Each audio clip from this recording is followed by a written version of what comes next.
closing time, the close of an era. The great big spree, the jazz age, is over, all over. In the 1920s, the great American word was prosperity. Now the 30s have begun, and there is a new word, depression.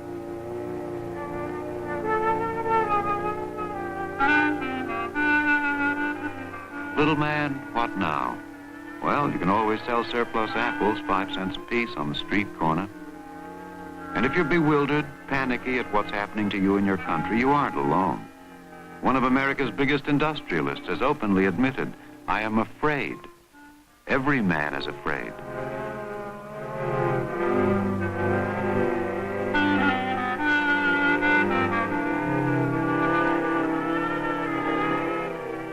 Prosperity is just around the corner, say the hopeful headlines.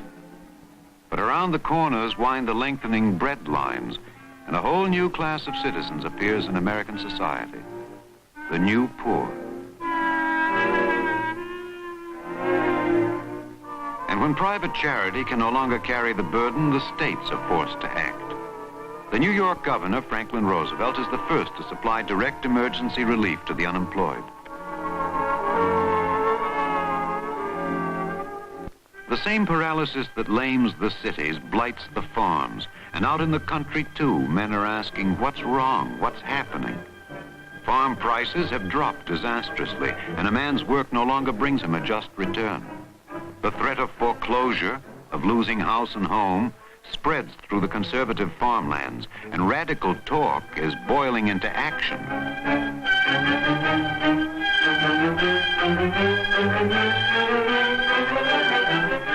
In Iowa, the Farmers Holiday Association organizes to block the flow of farm product to the city in an attempt to force prices up. It is illegal action. But one farmer says, seems to me there was a tea party in Boston that was illegal too.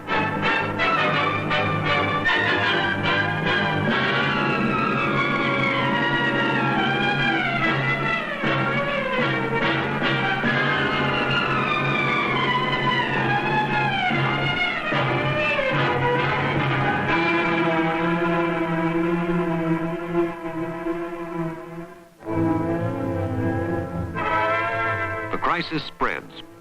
From all over the country, unemployed veterans of World War I march on Washington, 15,000 of them. They demand immediate payment of a cash bonus promised them for the future. They need it now. They want it now. But the Senate votes no, and authorities see in the bonus marchers a mob animated by the spirit of revolution, a menace to the nation's capital. Troops disperse the veterans and burn down their shanty settlement.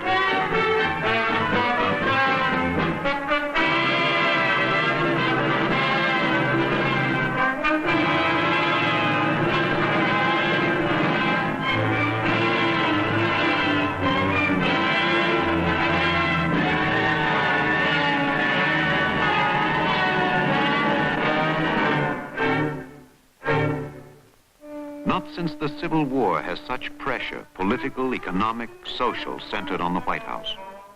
In the face of a hostile press and a divided Congress, Herbert Hoover makes unprecedented use of government power to encourage recovery. But his fundamental faith is in the rugged individualism of the American people and in private enterprise. Economic depression, he says, cannot be cured by legislative action. But the basic causes of the deepening crisis remain stubbornly obscure even to the business leaders summoned to the White House. The explanation offered by humorist Robert Benchley is as good as any. Now, what were the primary causes of the Depression, as we called it? Overproduction, maladjustment in gold distribution, overproduction, deflation, too little thyroid secretion, or Plaque's disease, too much vermouth, overproduction, and by the same token, underproduction. Then, too, there was the Gulf Stream. All of these helped lead to inflation, deflation, and overproduction, with a consequent depression. Many are beyond joking. A report from Detroit says men are sitting in the parks all day long, out of work, muttering to themselves.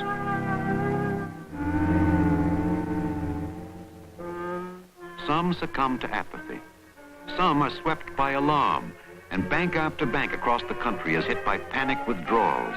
New lines appear on American streets, depositors swarming to snatch out what savings they have left before it's too late.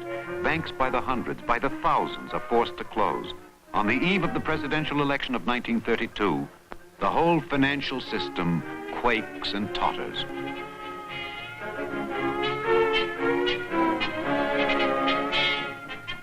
A bitter electorate, a frightened people, turns overwhelmingly against the party in power, turns hopefully toward a new national leader, Franklin D. Roosevelt. His campaign promise, a New Deal. His campaign song, Happy Days Are Here Again. Franklin Delano Roosevelt on his inauguration day. In the tension and antagonisms of the moment, the defeated president and the president-to-be barely speak as they ride together to the Capitol for the swearing-in ceremony. The day is overcast and sullen, shadowed by uncertainty in Washington and throughout the land. For America, something is ending this day, something is beginning, and no man can tell what. One thing only is certain on this 4th of March, 1933. The old order changeth, yielding place to new.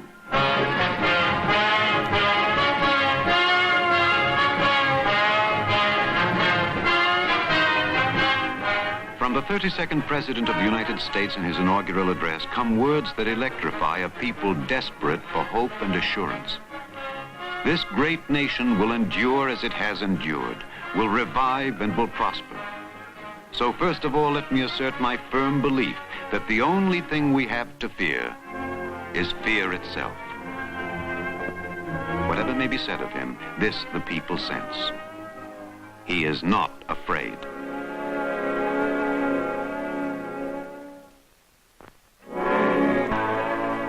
That night, the new president promptly breaks with tradition. He does not attend the inaugural ball. Instead, he launches immediately on a program of legislation and reform without precedent in American history. The New Deal begins at once. This nation, he has said, asks for action, and action now.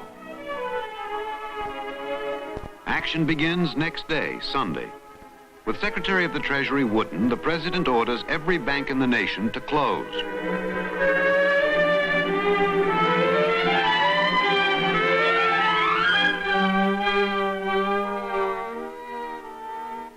The holiday begins in a holiday mood for most.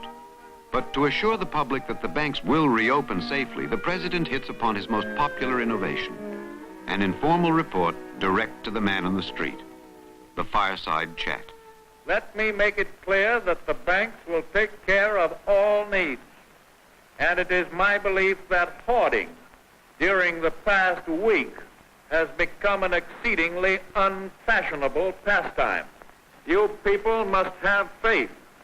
You must not be stampeded by rumors or guesses. Let us unite in banishing fear. We have provided the machinery to restore our financial system, and it is up to you to support and make it work. It is your problem, my friends, no less than it is mine. Together, we cannot fail. Now, every train to Washington brings its cargo of experts to join the great assault on the Depression. Economists, sociologists, statisticians, agronomists, idealists, world savers, each with a pet panacea, a surefire system to save the country. Somebody writes a poem about it. Tramp, tramp, the grand old party's breaking camp. Blare of bugles, din, din. The New Deal is moving in. Along with master politicians like James Farley and Louis Howe, the president surrounds himself with bright young college professors, such as Raymond Moley, Rexford Guy Tugwell, and Adolph Burley, men who generate new ideas and new policies. They are the brain trust of the Roosevelt Revolution. Bill after bill pours into Congress from the White House. Whatever Roosevelt wants, he gets. The House is burning down, says the Republican floor leader. So give the president anything he needs to put out the fire. Through 100 historic days of a special session, every New Deal measure passes without question. The country demands bold, persistent experimentation, the president says, and the country gets it. Secretary of Agriculture Henry Wallace launches the AAA, a program for managing and controlling America's farm resources. The new Secretary of the Interior, Harold Ickes, administers the PWA, a program of public works designed to create jobs for the unemployed. The Secretary of Labor, Frances Perkins, first woman cabinet member, expert in employment problems, an advocate of economic planning. Something like a war psychology grips Washington as the shakeup in government goes on night and day by headlong trial and error. Everything from federal theater projects to legalizing light wines and 3.2 beer. And an alphabetical avalanche of new offices and agencies, FERA, CCC, TVA. But the most urgent measure in 1933 is NRA, a system of codes administered by General Hugh Johnson to regulate wages, hours, and employment. Even Will Rogers gets behind it. Hello. This is taken in the general part of General Johnson's NRA headquarters. I have been here all night and all today working with him on a comedian's code for comedians. And we've had quite an argument. He wants to include the senators and the congressmen in this, and I'm fighting against that because us amateurs do not want to be classed with professionals. And I'm arguing with this guy Johnson, and he's tough, boy. He's tough, this fella. The thing has got to work. This whole NRA system has got to work, or else. I mean, or they say, or else what? Well, just else. There ain't gonna be nothing if it don't work. So all America rallies round the Blue Eagle, the symbol of NRA, the National Recovery Act. Will it work? Will it spread employment and raise wages? Well, Hugh Johnson has no doubt.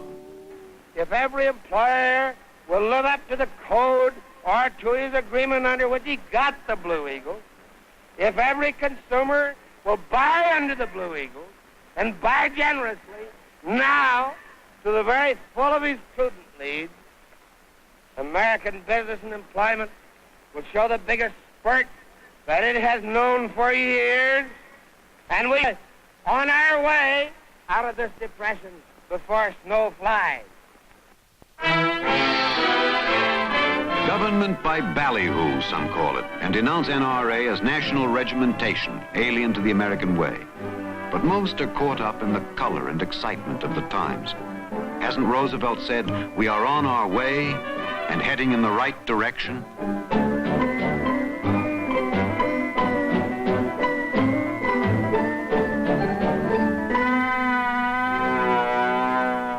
Prohibition passes out. At 35.5 minutes past 3 on December 5th, 1933, Utah becomes the 36th state to ratify the 21st Amendment, repealing the 18th. Beer is back, not just 3.2, but real beer.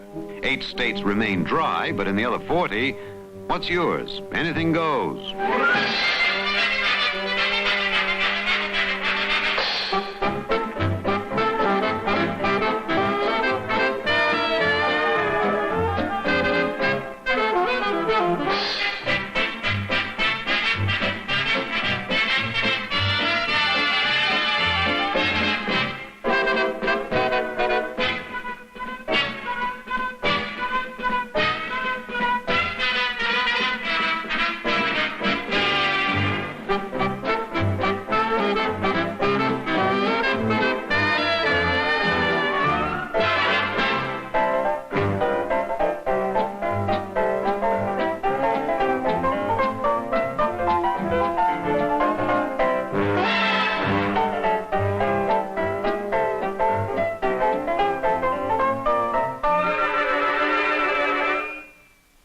day in new times. And who can say what will happen before another morning rolls around? Things are going on all the time nowadays that would have seemed impossible a few years ago. Some people worry what effect all these changes and reforms will have in the long run. But the New Dealers say people don't eat in the long run, they eat every day. So the changes keep coming. What's going to happen next? We don't know. We can't say. We're wondering. One thing that's happening, men are going to work for the government by the millions on new buildings, roads, schools, bridges, anything to get the forgotten man, as Roosevelt calls him, off the bread lines and on the job. Any job. WPA. It stands for Works Progress Administration, but critics say it really means we poke along. The boondoggling, the shovel leaning, becomes the target for anti-administration wits.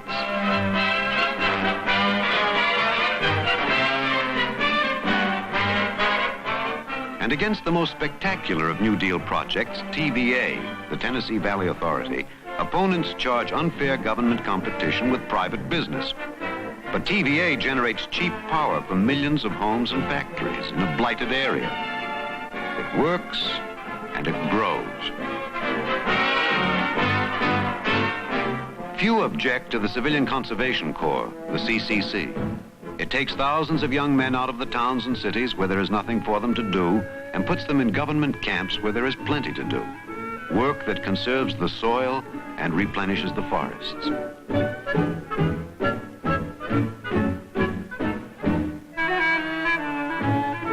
On the farmland, a paradox. The New Deal promises the more abundant life, but in the Farm Belt, abundance is a burden. Now, government agents go about preaching the gospel of crop control, the economics of scarcity. Farmers are paid not to plant. The AAA, the Agriculture Adjustment Act, seeks to bolster farm income by ordering crops plowed under, and millions of acres of wheat, cotton, corn are left unplanted. And yet, men are hungry. That such measures are needed, says Secretary Wallace, is a shocking comment on our civilization. But farm prices do go up, farm income rises.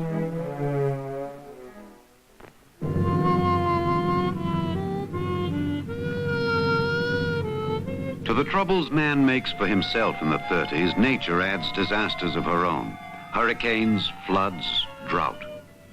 Across the Great Plains from the Texas Panhandle to the Canadian border, the exhausted earth, broken by the plow, parched and eroded, begins to blow away in great black blizzards. The dust storms bring darkness at noon.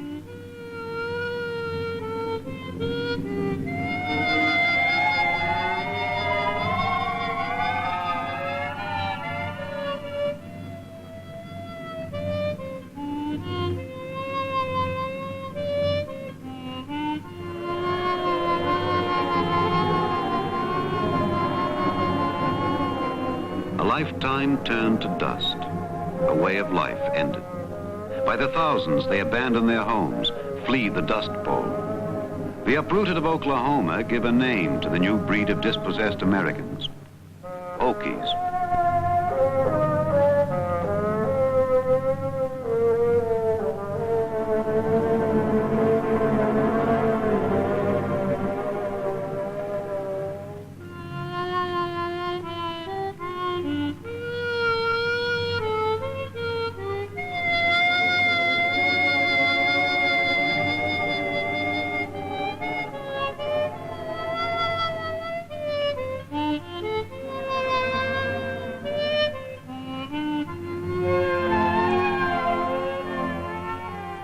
John Steinbeck tells the tale that is told of the Okies, and he calls it the Grapes of Wrath.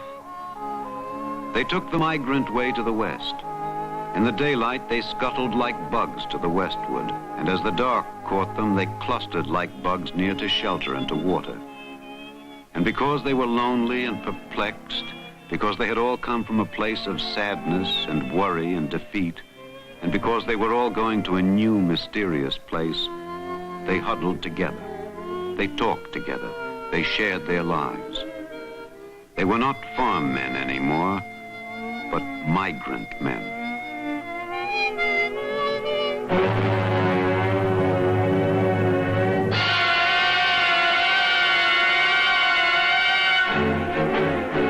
Of the demagogue is heard in the land. Senator Huey Long of Louisiana. With his rabble-rousing shout of "Share the wealth," he makes his bid to become dictator of America. The Reverend Gerald L.K. Smith, Father Charles E. Coughlin, Dr. Francis E. Townsend. Together and on their own, they woo the frustrated and bewildered with slogans and panaceas. Dr. Townsend calls his patented cure-all the Old Age Revolving Pension Plan, and he claims 5 million followers. The radio priest Father Coughlin wins a growing following by scoffing at democracy and playing on racial prejudice. Thousands of Americans, fearful of the expanding threat of communism from the radical left, turn in their anxiety to the extreme right. The Reverend Gerald Smith falls heir to the Share the Wealth movement when a political enemy murders Huey Long. "I always talk loud," says the Reverend Gerald Smith, "and too many come to listen and believe. It can't happen here, the saying goes, but it seems to be."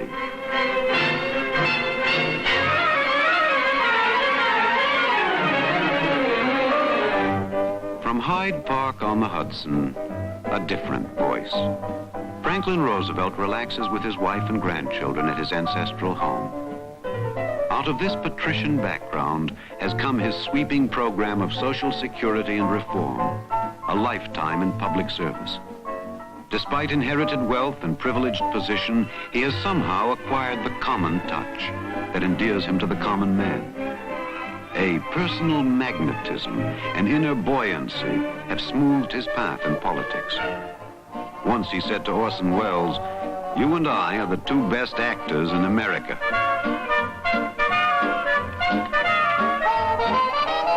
His second home is Warm Springs, Georgia, where he finds relief in the mineral waters.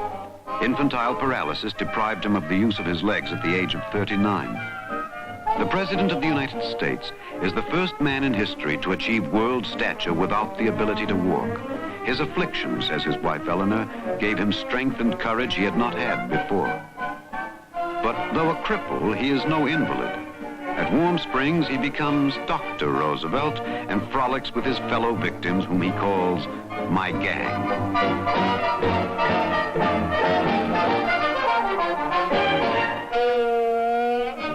"We are going to make it a crusade," says Roosevelt of his campaign for re-election in 1936. Though major New Deal measures like NRA and AAA have been declared unconstitutional by the Supreme Court, millions of men have been put to work, and the National Business Index has almost doubled.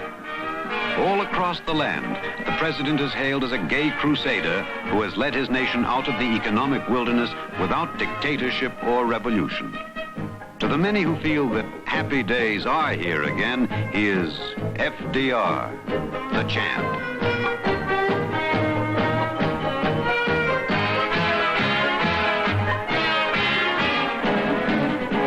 A counter-crusade rolls across the country led by the Republican candidate Alf M. Landon, able governor of Kansas, successful oil man, middle-of-the-road conservative. For him and for many, the basic campaign issue is that of governmental power and its abuse. He says, The question raised for this issue, what powers the government shall have and what powers it shall not have, can be the difference between representative government and an organized authority wielded by one man. Against that one man, that man in the White House, the Republicans charge that he is destroying the American way of life, that he is leading the country down the road to socialism, that he is Franklin Deficit Roosevelt whose spending has increased the public debt by billions. Let's make it a Landon slide.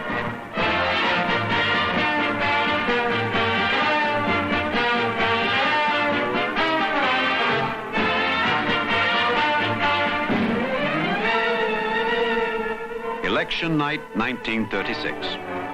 Roosevelt takes every state in the Union but Maine and Vermont and wins huge majorities in both houses of Congress. It is the greatest political sweep in history. During his campaign, The president said, "This generation of Americans has a rendezvous with destiny." The United States, moving toward that destiny, enters the second term of Franklin Delano Roosevelt.